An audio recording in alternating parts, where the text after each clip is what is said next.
पहली टिप्पणी डॉक्टर राकेश आपसे है। आपने मेरी प्रस्तावना सुन ली होगी। उसका भाव क्या है?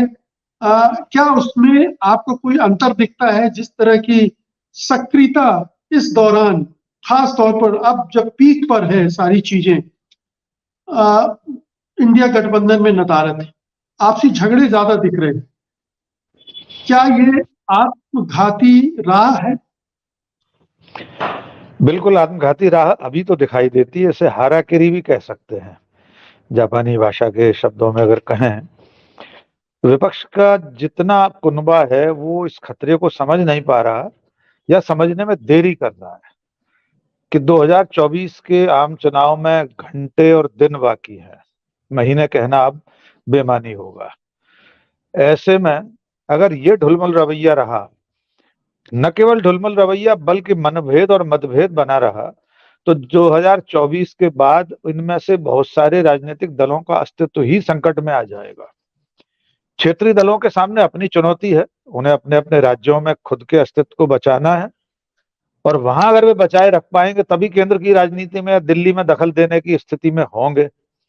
तो उसकी पहली सीढ़ी, पहली पायदान क्या है? पहली सीढ़ी है लोकसभा चुनाव।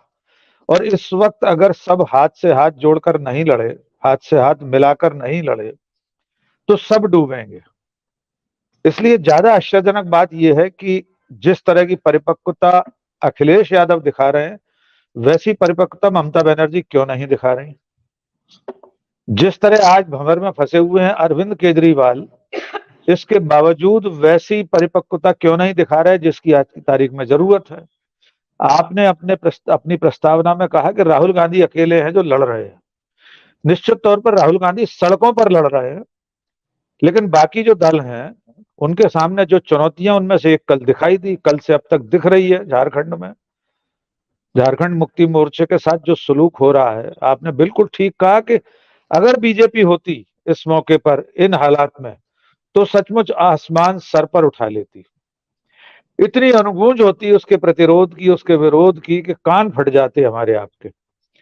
लेकिन न तो मुख्यधारा का मीडिया न विपक्ष उतनी मजबूती से इस सवाल को उठा पा रहा है कि 24 घंटे से ज्यादा हो गए एक राज्य संवैधानिक मर्यादाओं को बलाए ताक रखकर बिना सरकार के, बिना मुख्यमंत्री के है, बिना राष्ट्रपति शासन के है, बिना कार्यवाहक मुख्यमंत्री के है, लेकिन किसी की सेहत पर कोई फर्क नहीं पड़ रहा।